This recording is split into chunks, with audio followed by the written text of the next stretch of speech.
اللہ علیہ وآلہ وسلم نے فرمایا، جس نے حضرت حسن حسین سے محبت کی اس نے مجھ سے محبت کی، جس نے مجھ سے محبت کی اس نے اللہ سے محبت کی، اور جس نے اللہ سے محبت کی اللہ اسے جنت میں داخل فرمائیں گے، اور جس نے حضرت حسن حسین سے بغض رکھا اس نے مجھ سے بغض رکھا، اور جس نے مجھ سے بغض رکھا اس نے اللہ سے بغض رکھا، اور جس نے اللہ سے بغض رکھا اللہ اسے اٹھا کے جہنم میں ڈال دے گا۔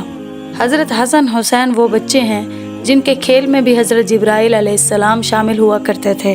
ایک مرتبہ آپ صلی اللہ علیہ وسلم ان دونوں کی کشتی کروا رہے تھے اور بار بار کہہ رہے تھے، حسین شاباش، حسین شاباش۔ تو حضرت فاطمہ رضی اللہ تعالی عنہ نے کہا، یا رسول اللہ، آپ حسین کو ہی شاباش دے رہے ہیں، حسن کو کیوں نہیں دیتے؟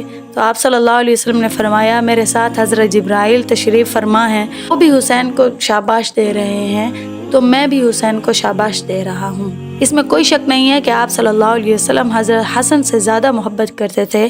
اس کے پیچھے وجہ یہ تھی کہ حضرت حسن سر سے لے کر کمر مبارک تک بالکل آپ صلی اللہ علیہ وسلم کی تصویر تھے، اور کمر سے لے کر پاؤں مبارک تک حضرت علی رضی اللہ عنہ کے مشابہ تھے۔ اسی طرح حضرت حسین سر سے لے کر کمر مبارک تک بالکل اپنے والد حضرت علی رضی اللہ عنہ کی تصویر تھے، اور کمر سے لے کر پاؤں تک آپ صلی اللہ علیہ وسلم کی شکل مبارک تھے۔ اسی وجہ سے آپ صلی اللہ علیہ وسلم فرمایا کرتے تھے، حسن میرا بیٹا ہے، حسین علی کا بیٹا ہے۔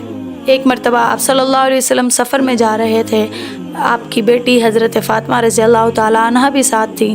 آپ صلی اللہ علیہ وسلم کو دونوں بچوں کے رونے کی آواز آئی تو آپ صلی اللہ علیہ وسلم پیچھے گئے اور کہا، اے فاطمہ، یہ دونوں کیوں رو رہے ہیں؟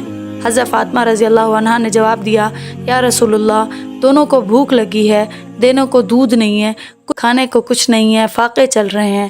آپ صلی اللہ علیہ وسلم نے فرمایا، حسن کو مجھے دو۔ حسن کو لیا، پھر آپ صلی اللہ علیہ وسلم نے اپنی زبان مبارک حضرت حسن کے منہ میں دے دی، اور اللہ نے زبان سے کیا نکالا، حضرت حسن اس زبان کو چوستے رہے یہاں تک کہ ہنسنے لگ گئے۔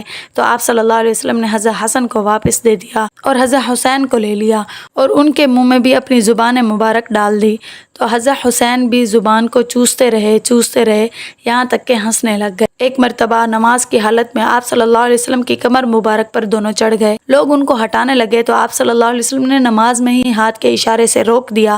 نماز کے بعد دونوں کو اپنی گود میں بٹھایا اور فرمانے لگے، میرے ماں باپ تم پہ قربان ہوں، ان کو کچھ نہ کہا کرو، مجھے تکلیف ہوتی ہے۔ آخر میں ایک حدیث کہ آپ صلی اللہ علیہ وسلم نے فرمایا، اے اللہ، مجھے حسن حسین سے محبت ہے، تو بھی ان سے محبت کر، اور جو ان سے محبت کرے تو ان سے بھی محبت کر۔ لائک اور چینل کو سبسکرائب کر دیں۔